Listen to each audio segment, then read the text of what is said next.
Dia 2, sabadão. Para você que acha que o Brasil não é brincadeira, não é brincadeira mesmo. Isso aqui não é para amadores, não. Olha só, uma turma aliada do Lula resolveu fazer um manifesto pela soberania do Brasil. Como se eles se importassem com isso. E aí, resolvem atacar o Donald Trump e o povo americano. Pois é. Você já viu aquele meme que diz assim, eu gosto é assim, amostradinho? Pois é, são bem amostradinhos, né? Ato pró-soberania tem queima de boneco de Trump e de bandeira dos Estados Unidos. É assim mesmo que vão conseguir dialogar com os Estados Unidos. É queimando bandeira dos Estados Unidos, né? Onde é que vocês arrumam dinheiro para comprar bandeira, hein? Vocês não trabalham? É o papai que banca vocês? Hã? Olha só, é queimando bandeira dos Estados Unidos, é queimando boneco do Trump, é atacando o Trump. Continua. Todo mundo sabe de quem vocês são aliados, né? Dá uma olhada aqui nas fotos, né? Parece que tem até um deputado lá no meio, né? Tem a impressão de que tem um deputado que apareceu lá. Olha só, queimando nota de dinheiro com o Trump na cara. Não, é bom que ainda usa roupa verde e amarela, né? É, queimando dinheiro do Trump, queimando bandeira. Ah, fizeram uma bandeira de papelão. Ah, tá certo. É. A turma não tem muita grana, não, né? E aí, a turma dos sindicatos que tem que liberar dinheiro para eles, né? A bandeira de papelão. Olha lá, que coisa grotesca, né? O Trump de cabeça para baixo, né? Parece que foi assassinado, empalado, né? É a impressão de que a turma do amor passa. Ah, botaram fogo no boneco. É uma alusão à morte do Donald Trump. Nossa, o Donald Trump deve olhar isso, deve ficar encantado, deve falar, ai, que povo brasileiro do amor, muito bonitinho, né? Vocês sabem o que vocês estão caçando com isso? Pondo fogo no boneco do Trump. Olha lá, aparece lá, o Brasil é dos brasileiros, fora Yankee. Nossa, eu fico olhando para um sujeito desse, uma camisa do comunismo, com uma publicação fora Yankee, um tênis da Nike, uma mochilinha da Tommy Hilfiger, um iPhone no bolso e gritando, fora Yankee! Ai, meu Deus. Não, é patético. Olha lá, o outro imprimiu. Foi lá no seu João da esquina, pediu para imprimir ali, ó, R$1 a impressão. Imprimiu um monte de notinha para poder cortar e pôr fogo. Ai, meu Deus. O que é isso aqui, gente? Não, pelo amor de Deus. Um Trump, um Bolsonaro preso. É isso aí. Tô olhando, você tá gostando. Trump, tire suas patas do Brasil. Não, olha só, que gente bonita. Olha isto, luta, PT. Olha o shape mais... talvez não tá dando para você ver, tá um pouquinho afastado, né? Olha o shape aqui maravilhoso da turma. Nossa. Foram essas as fotos, né? Parece um museu, né, de horrores, né? Pelo amor de Deus. Vamos lá. O Ivan Kleber publicou aqui, ó. Bandeira americana foi queimada aos cantos de Fora Trump na América Latina e Fora Israel das terras palestinas. Por um grupo em frente à embaixada. O grupo aliado de Trump. Vamos assistir.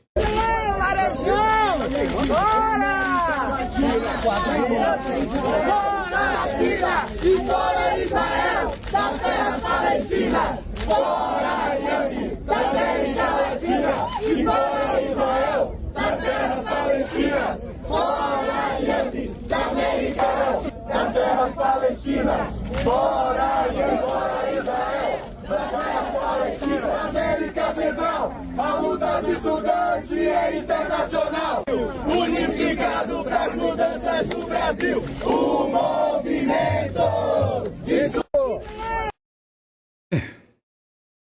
Eu critico muito o Bolsonaro, mas Bolsonaro tinha razão. O povo da esquerda é bem mais feio e bem mais burro, né? O que é isso aqui?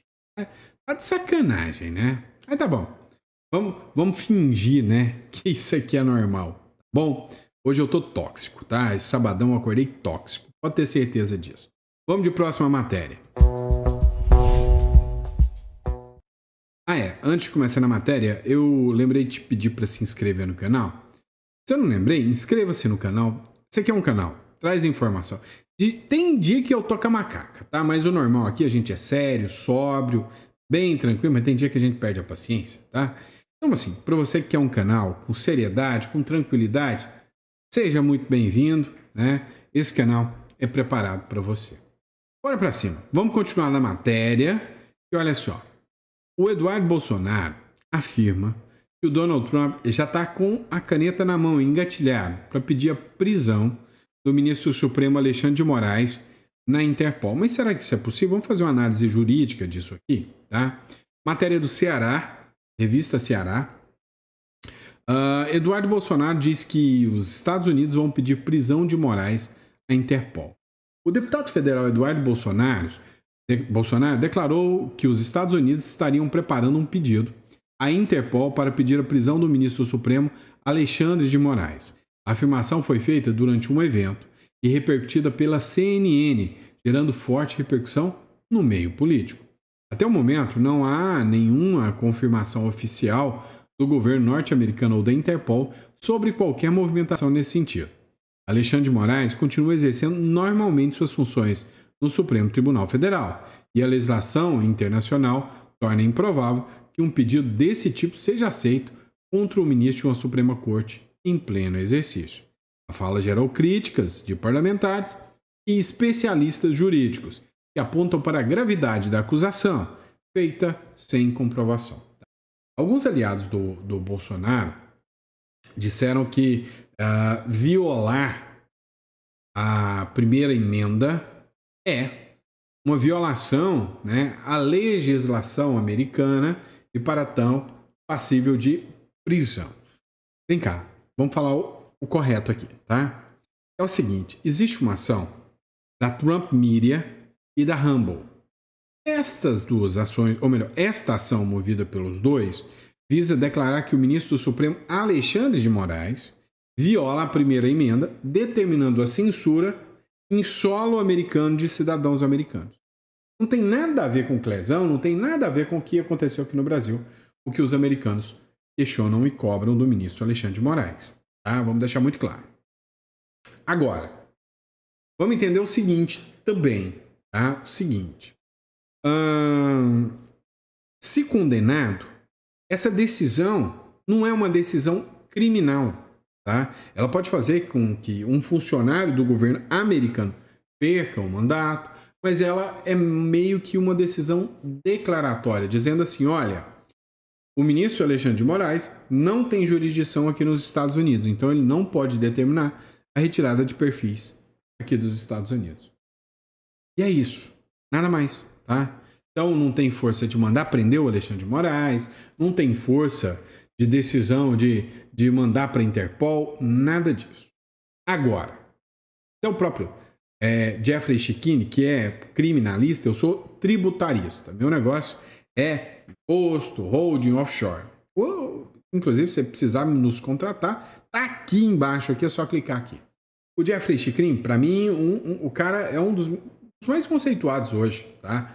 Advogados criminalistas. E ele disse o seguinte, olha, tudo bem, a questão é que a decisão que pode vir da justiça americana não imputa prisão ao Alexandre de Moraes. Porém, duvidamos muito que o senhor ministro Alexandre de Moraes queira recuar. Não vai dar para trás, né? O dedinho para cima já mostrou isso. Ou seja, ele vai continuar tomando decisões e mandando bloquear perfis e contas de pessoas, inclusive, né? Acabou de mandar agora bloquear o perfil e a conta do marido da Carla Zambelli, que tem cidadania italiana, então é um cidadão italiano. Mandou bloquear as contas do esposo da Zambelli, né, que é um militar. Né? Se o ministro Alexandre de Moraes descumprir a decisão da Suprema Corte Americana ou da Justiça Americana, aí sim ele incorreu em crime de desobediência. E aí, no caso de crime de desobediência, por se tratar, né, de uma pessoa que não está em solo americano, poderia haver sim uma expedição de uma ordem de prisão contra o ministro Alexandre de Moraes. Mas não há nada crível até agora sobre Interpol, tá bom? Não tem nada assim definido. Mas não é impossível. mas não é impossível, tá? Vamos lá. Eu disse para vocês que o Trump é doidinho de pedra, não falei? E que o Trump, para ele tacar um míssil na China, na Rússia, mandar submarino para a Rússia, ou entrar aqui dentro do Brasil e falar eu quero a base de Alcântara de volta, pouco custa. Vou falar, quer saber? O Lula tá me enchendo o saco demais, o Maduro, taca bala, mete um míssil lá. Cara, eu não duvido de nada desse tal de Donald Trump. Exemplo. Metrópolis. O Trump move submarinos enquanto Rússia e China realizam exercício naval. Né? O mesmo dia em que Donald Trump ordenou que submarinos nucleares fossem posicionados em resposta à ameaça de Dmitry Medvedev, o Dmitry Medvedev, esse é um ex-presidente da Rússia, e ele fez declarações contra o Donald Trump. Donald Trump falou, quer saber? Vocês querem nos ameaçar? Vem então! Vem pra vocês verem! Vem que vocês vão ver o que vocês vão arrumar. E mandou navio, ou seja, submarinos nucleares para fazer movimentações ali, ó, do ladinho da Rússia. A Rússia, junto com a China, começaram a fazer movimentações navais. Ou seja, tem gente aí já se borrando de medo de que pode estourar uma guerra mundial? Tem. Não é a primeira vez que isso rola. Quando aconteceu com a Ucrânia, todo mundo ficou loucão, né? Não, vai sair guerra e tal. E quase. Depois, quando Israel invadiu o Irã, todo mundo falou, isso aí vai ficar esquisito aí, né? Aí o Trump veio e tacou míssil. Tranquilizou. Aí apaziguou, né? Acabou, ficou por aquilo ali mesmo. Aí todo mundo dormiu tranquilo novamente. Só que aí a Rússia tá fazendo gracinha e atacou Kiev ontem, a Ucrânia. E o Trump, que antes estava a favor do Putin e humilhando o Zelensky, agora já falou pro Putin, ô Putin, se você ficar nos ameaçando, vai dar ruim. Detalhe, é que eu tô avisando todo mundo há maior tempão, que o Lula tá caçando. Porque o Lula é aliado número 1 da Rússia. E se esse negócio entre Rússia e Estados Unidos escalar, o Brasil tem um belo de um alvo na testa. Tá? Tenso. Vamos lá, pessoal. Vamos falar da dona Iraci Nagoshi. É o seguinte, matéria da revista Oeste. No ponto, 8 de janeiro. Idosa, presa por ordem do ministro Alexandre de Moraes, divide cela com 5 pessoas e dorme no chão. Nada mais, nada menos que essa pessoa aqui, ó. Ela tá mais abatida, bem mais abatida do que essa foto aqui. Essa foto provavelmente foi de antes do 8 de janeiro. Agora, né, abatida, em estado bem crítico. Essa perigosíssima idosa de 72 anos, mais perigosa do que beira-mar, ela foi encaminhada para o presídio, porque, segundo a defesa, a acusação, ela descumpriu medidas cautelares. E aí, ela está passando por muitos problemas na cadeia, né? A defesa argumentou que ela estava cumprindo a pena em casa, né?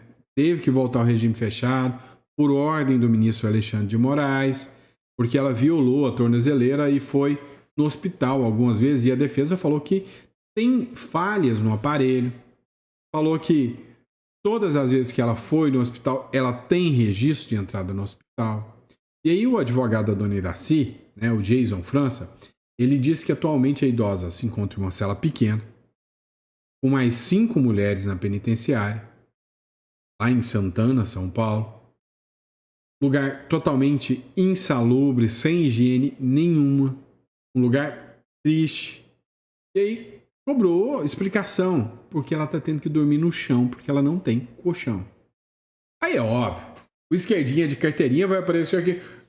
Mas vocês nunca reclamaram das condições dos presídios. E não vou reclamar mesmo. Para mim, bandido tem que se ferrar mesmo. Só que ela não é bandida. Eu me recuso a aceitar uma decisão como essa e achar que em um Estado democrático de direito, essa senhorinha que foi para uma manifestação tenha que pegar 14 anos. Isso é coisa de regime autoritário. Nunca, nunca, num regime democrático, isso seria permitido. O próprio Marco Aurélio foi isso, né? Vamos lá, pessoal. E o efeito Lula? Tá como? Daquele jeito. Pois é, causando desemprego, caçando briga com o Trump. E aí? Eu tenho ações da Gerdau. Que meleca, né? A Gerdau decide reduzir investimentos e demite 1,5 mil funcionários. Tá bom. Detalhe. Eu tenho fé que o Lula um dia vai sair, tá? E aí, eu acredito que a democracia vai voltar. Tem muita gente que vai vender as ações da Gerdau. Todo mundo vender baratinho agora, é hora de comprar, tá? A Gerdau, um dos gigantes da siderurgia brasileira, informou nesta sexta-feira que já demitiu cerca de 1,5 mil funcionários desde o início deste ano, em meio a um cenário considerado assustador. Ah, detalhe, a Gerdau é boa, hein? A Gerdau tem parte da sua produção lá nos Estados Unidos, o que faz com que ela fuja das tarifas do Donald Trump. Ela está cortando aqui, né, esses 1.500 funcionários para deixar a produção aqui e vai investir na produção lá nos Estados Unidos. Deu o jump, burlou o sistema. A informação foi divulgada pelo CEO da companhia, Gustavo Werneck, em conversa com jornalistas. Segundo o executivo, as demissões se concentraram nas unidades da Gerdau, nas cidades de Pindamonhangaba, São Paulo, e Mogi das Cruzes, né? E aí ele falou, né? A empresa está em um processo de redução de investimentos, tem as sanções, e aí tem que promover adequações de capacidade, uma vez que não vão continuar com a mesma produção. Graças a, Lula, né? Caçando briga aí com o Trump.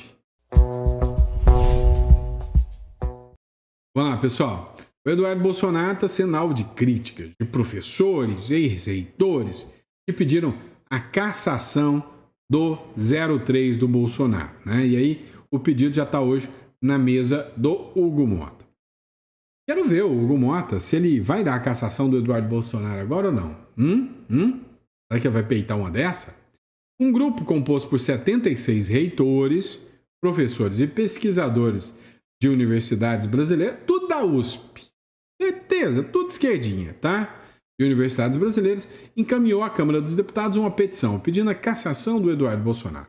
O documento foi endereçado ao presidente da casa, Hugo Mota, e argumenta que o parlamentar teria violado o Código de Ética e Decoro Parlamentar. Engraçado, apontar o dedo assim não é este dedo, é este dedo do meio, tá? Assim, não é violar o decoro, não. Mas nisso aí ninguém está reclamando, né? Pois é. A grande chance do Hugo Mota aceitar a briga e, sei lá, caçar o Eduardo Bolsonaro. Olha, existe a chance. Vamos ser sinceros, existe, tá? Mas acho que o Hugo Mota não vai peitar essa, não. Vamos falar do Malafaia? Vamos, tem tempo que eu não falo dele. Malafaia, Nicolas e aliados reagiram ao discurso do Alexandre de Moraes. Pois é, os aliados do ex-presidente Jair Bolsonaro estão reagindo com críticas ao discurso de ministros do Supremo Tribunal Federal que saíram em defesa dos ministros Alexandre de Moraes do STF, sancionado via lei magnística. Moraes e colegas, como o ministro Gilmar Mendes, direcionaram falas duras durante a abertura do semestre do Judiciário nesta sexta-feira, contra quem atuou nos Estados Unidos pelas sanções do Brasil. Ontem eles fizeram várias críticas contra o Eduardo Bolsonaro, né? A gente acompanhou tudo isso aqui.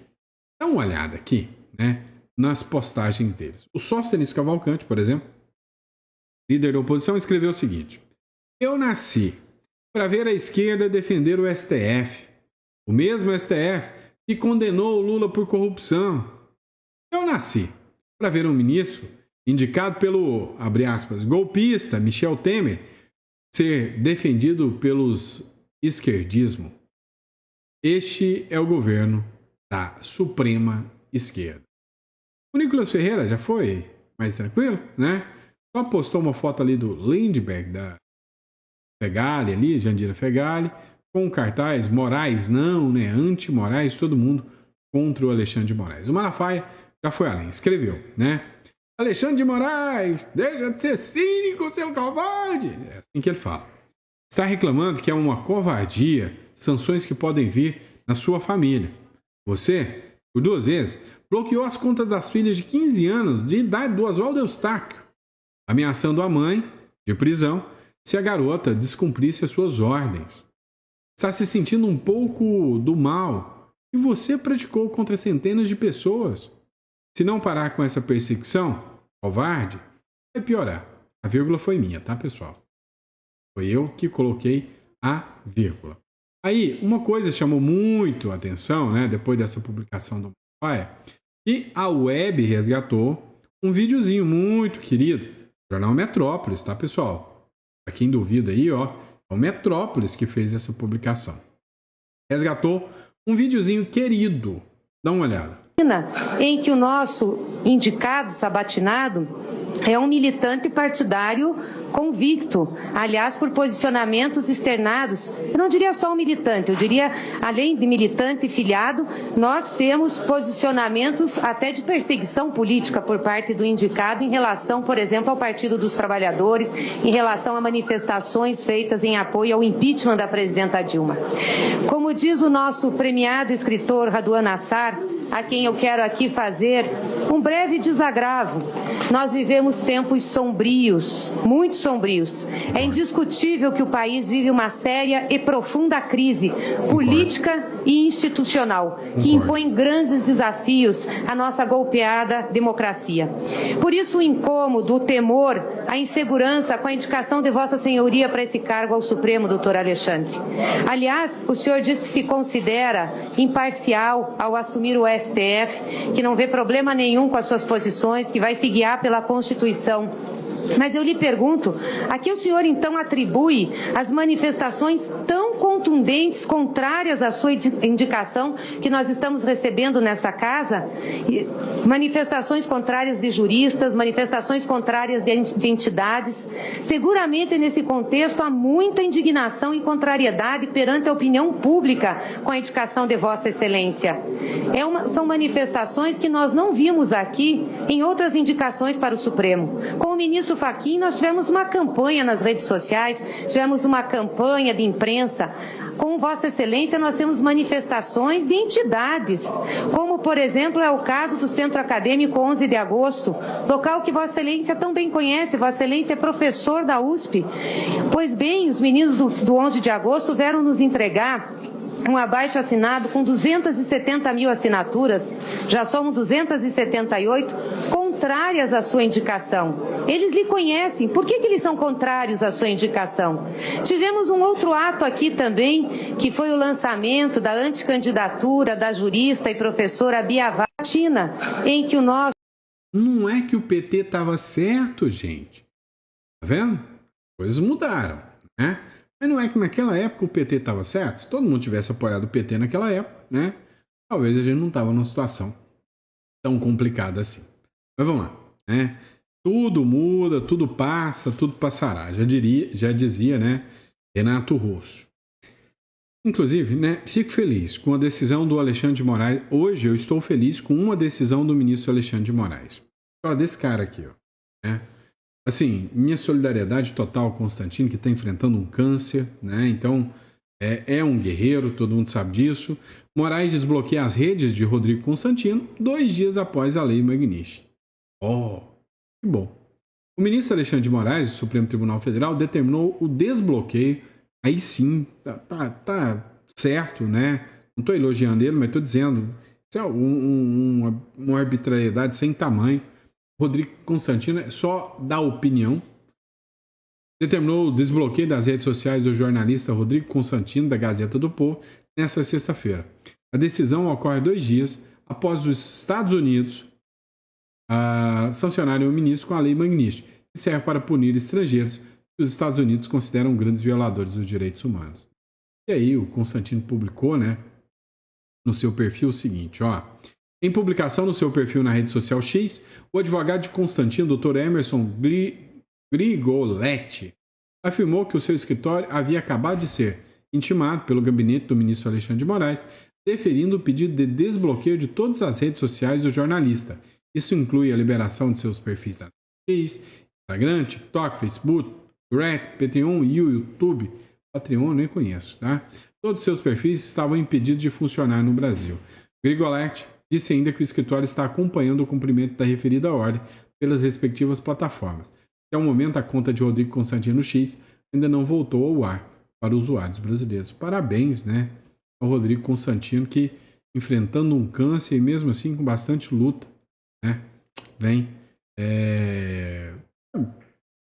expressando a sua opinião, tá? Então, você seja de direita ou de esquerda, você tem mais do que o direito de expressar a sua opinião. E aí o que não se pode é ter gente tentando te calar. Esse é o fato. Bora lá. O governo Lula está passando vergonha de novo. Quer ver como? O Ivan Kleber vai contar uma coisinha pra gente. Vem aqui, próximo bloco, matéria de ontem, tá? Olha só. O Ivan Kleber, que é o correspondente de Londres, ele escreveu o seguinte: os representantes de países pressionam o governo brasileiro para tirar a COP30 de Belém. Preços extorsivos em hotéis. Escuta uma coisa. Representantes de 25 países pressionam o governo brasileiro para que retire a cidade de Belém como próxima sede da COP30. Isso devido aos altos preços de acomodações nas cidades.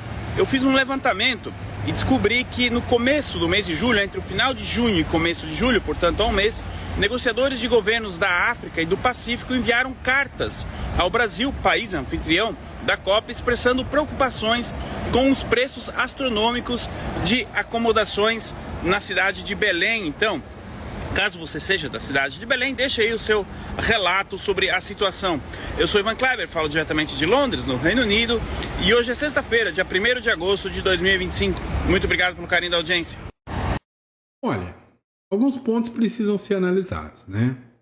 Belém realmente tem uma estrutura um pouco precária, né? Sem contar, né, o perigo, cidade perigosa. Eu quase fui procurador do Amapá. Passava por Belém, né? E assim, gente, mostra o quanto são incompetentes, né? Não pararam para pensar na questão da hospedagem. Ó, só que teve um comentário da Ju Angelina que escreveu o seguinte: olha, depois da reunião do Trump com a União Europeia, tô achando que isso é desculpa para não vir. Muitos países já estão pulando do barco. Não quer muita ligação com o nosso excelentíssimo presidente. Eu venho falando isso há muito tempo para vocês. Quanto tempo eu já venho falando que o Lula é uma lepra, uma lepra internacional, como é que chama? Diplomática.